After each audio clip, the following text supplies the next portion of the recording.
Assalamualaikum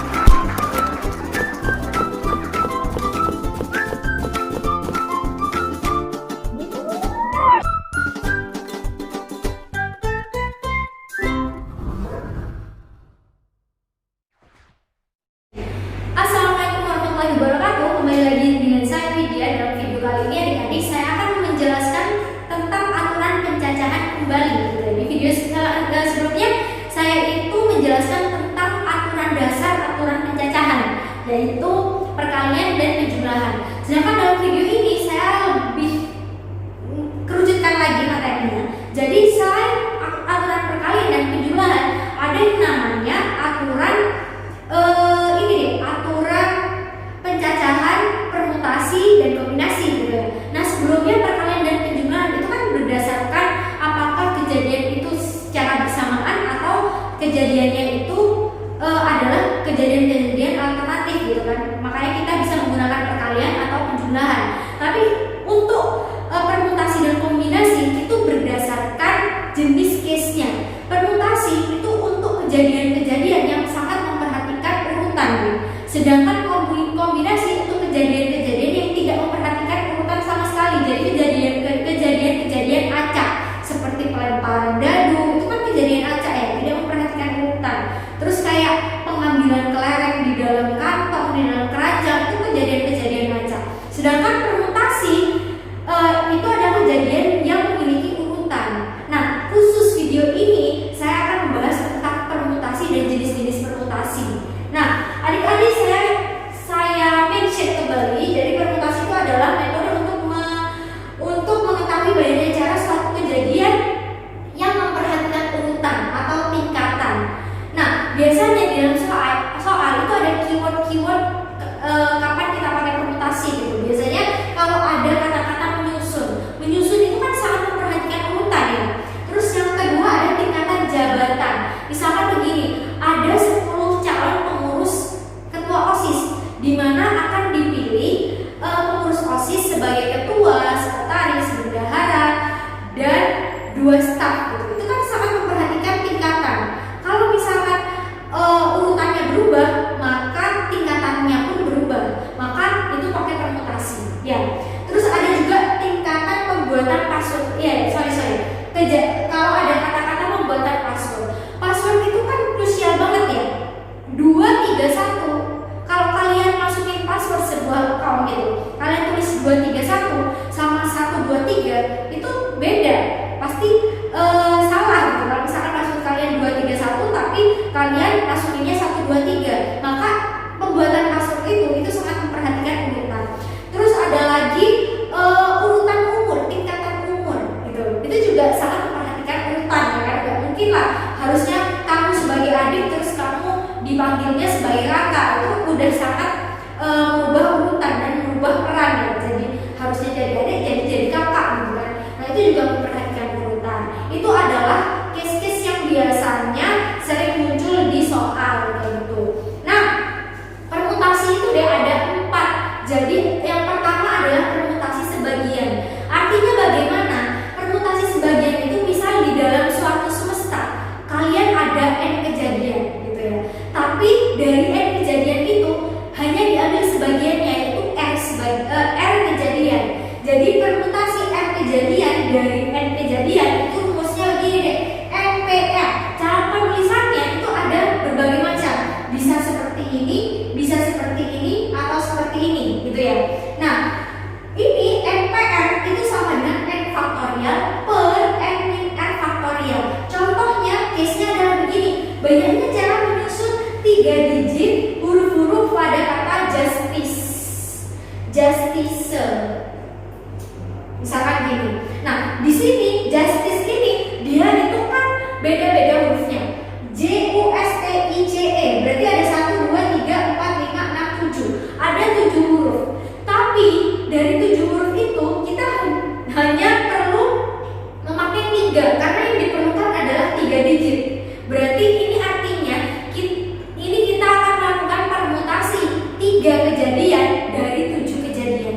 3 komponen dari 7 komponen yang ada. Ini namanya permutasi sebagian. Jadi 3 dari 7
berapa? 210. Jadi banyaknya cara menyusun 3 digit dari kata justice itu adalah ada 210 cara kayak gitu. Paham ya? Oke, contoh yang kedua. Terdapat 10 bendera berbeda. Jika akan dikibarkan 3 bendera dalam satu baris, berapa banyak cara menyusun bendera? Ini udah ada kata kunci permutasi, ada kata-kata menyusun gitu ya. Nah, dia bilang ada 7 bendera, tapi yang perlu dikibarkan hanya 3 bendera. Gini. Nah, karena ada kata menyusun, jelas ini pakai permutasi. Berarti nanti gimana? N-nya yang mana? Betul, N-nya itu selalu lebih besar dari R. Jadi ini, ini saya kasih keterangan deh. N itu harus lebih besar dari R, dan N itu harus lebih besar dari 0. Sama dengan 0 sini, harus lebih besar dari 0. Jadi nggak boleh N itu minus itu nggak boleh. Oke, berarti bagaimana ini? Berarti jadinya 10 P3 gitu kan. Berarti NA sama dengan 10 P3. Berarti 10 faktorial per 10 min 3 faktorial. Berarti 10 faktorial per 7 faktorial. Berarti ini artinya gimana? 10 kali 9 kali 8 kali 7 faktorial. Kita berhenti di 7 faktorial karena apa? Kita bisa coret dengan 7 faktorial yang di bawah begini. Nah, udah dikalikan maka hasilnya 9 kali 8 adalah 72 kali 10. Berarti ada 720 cara untuk menyusun 3 bendera dari 10 bendera yang tersedia kayak gitu. Paham ya? Oke. Nah, tadi itu adalah contoh-contoh dari permutasi apa tadi? Permutasi sebagian. Nah, selanjutnya saya akan menjelaskan tentang permutasi total. Apa sih itu permutasi total? Permutasi total itu permutasi dari N dari N kejadian. Artinya permutasi keseluruhan. Kapan itu terjadi? Itu terjadi kalau misalkan tidak ada sebagian di case itu. Dan bagaimana caranya untuk mendapatkan banyaknya cara N dari N kejadian? Caranya tinggal difaktorialkan aja, N faktorial. Contohnya begini, banyaknya cara menyusun huruf-huruf pada kata monster. Monster ini adalah 7 kata yang berbeda ya, MONSTER ya. Terus di sini kita nggak disuruh ngambil berapa digit. Kalau tadi di sini kan akan dibentuk 3 digit huruf gitu kan. Karena di sini tidak ada. Berarti kita menggunakan keseluruhan huruf.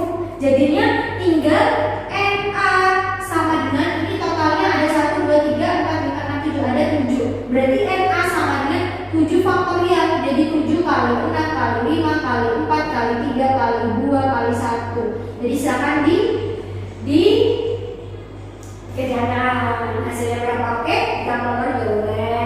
Oke, nah lanjut.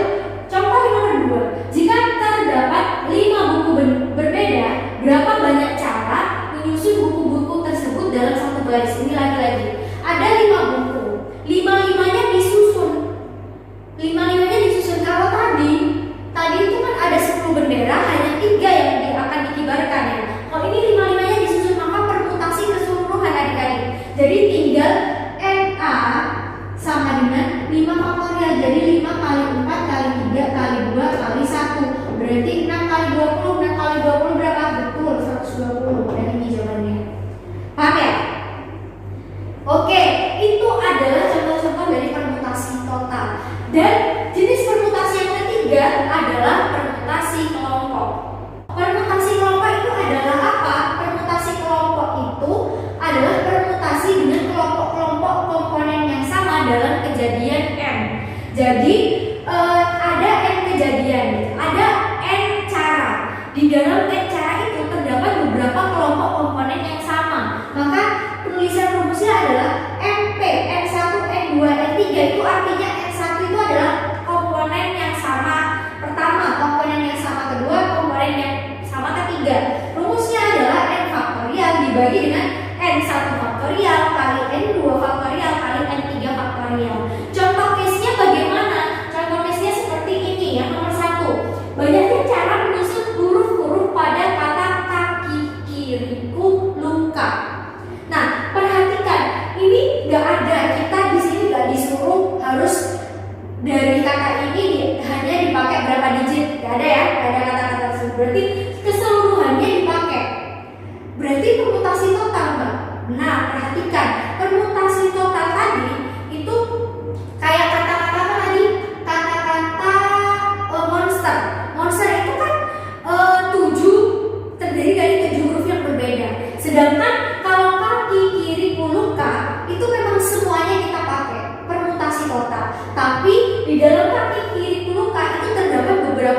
3, 4, 5. Ada 5. Terus NA. NA ada berapa? 1, 2. Ada 2. NI. NI ada berapa? 1, 2, 3. 1, 2, 3. Ada 3. NR-nya ada berapa? NR-nya ada 1. Ya. Terus U-nya. U-nya, NU-nya ada 2. Terus NL-nya ada 1. Nah, kita lihat berarti totalnya ada berapa ini, Dek? Berarti ini N-nya sama dengan 5 tambah 2, 7. 7 tambah 3 berapa? 10. 10 tambah 4 ada 14. Udah, berarti nanti NA sama dengan totalnya adalah 14. P komponennya ada berapa aja? Ada 5,2, 3,1, 2,1. Ini adalah permutasinya. Ini berdasarkan rumus ini, ya kan? Soalnya di sini ada 1, 2, 3, 4, 5, 6. Ada 6. Nah, sebenarnya yang dia punya komponen 1 yang sama ini tidak perlu ditulis. Jadi cukup 5, 2, 3, 2. 5, 2, 3, 2. Karena hanya kelompok-kelompok, namanya kelompok berarti lebih dari 1 toh. Jadi yang 1 nggak perlu kamu tulis. Jadinya ini jadi 14 faktorial dibagi 5 faktorial kali 2 faktorial kali 3 faktorial kali 2 faktorial. Berarti gimana ini? 14 kalian bisa kerjain sendiri ya. Nanti berarti 14 kali 13 kali 12 kali 11 kali 10 kali 9 kali 8 kali 7 kali 6 kali 5 faktorial dibagi 5 faktorial kali 2 faktorial kali 3 kali 2 faktorial kali 2 faktorial. Coret-coret, ini dan 6 coret, ini 4 coret sama ini jadi 2. Dan ini kalau kalian kalikan semua dapat hasilnya. Oke. Nah, contoh yang kedua, banyaknya cara menyusun 3 apel, 2 jeruk dan 2 pir dalam satu baris etalase. Nah, perhatikan, ini ada 3 komponen yang sama, 2 komponen yang sama dan 2 pir gitu. Beda sama manusia kan. Manusia itu kan kalau misalkan ada 3 laki-laki, bagaimana cara 3 laki-laki tersebut berbaris? Nah, 3 laki-laki itu kan 2 jiwa yang berbeda, 3 jiwa yang berbeda, 3 wajah yang berbeda, maka kita harus pakai apa? Pakai total, ya kan? Kalau misalkan ada 3 laki-laki, bagaimana cara dia berbaris? Berarti nanti 3 faktorial, 3 kali 2 kali 1. Nah, kalau di sini kalau ada 3 apel dia tuh apel itu tidak memiliki nyawa, tidak punya karakteristik spesifik antara apel satu dan apel lainnya gitu ya. Nah, maka itu dianggap satu komponen yang sama. Jadi satu kelompok yang sama. Jadi 3 apel, 2 jeruk dan 2 pir itu satu kelompok yang sama. Maka kalau kita ubah, kalau kita disuruh berapa banyak cara menyusun apel-apel ini, itu caranya gimana berarti? Berarti N itu adalah totalnya. Totalnya ada berapa? 3 tambah 2 tambah 2. Ada 7 ya. Terus N apelnya ada 2. N jeruknya ada 2. Terus N pirnya ada 2. Maka udah masukin ke rumus ini. Berarti jadinya berapa? 7 P 2, apelnya 3 ya guys. 23,2,2. Maka 7 faktorial dibagi 3 faktorial kali 2 faktorial kali 2 faktorial. Jadinya 7 kali 6 kali 4 kali 3 faktorial per 3 faktorial kali 2 faktorial kali 2 faktorial. Ya, ini coret berarti 7 kali 6 sama dengan 42. Jadi ada 42 cara seperti itu. Paham ya? Nah, jenis permutasi yang terakhir adalah jenis permutasi yang terakhir adalah permutasi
Berarti makanya harus dikurangi 1.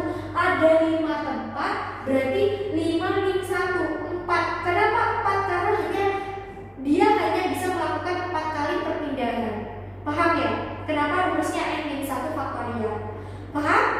Oke.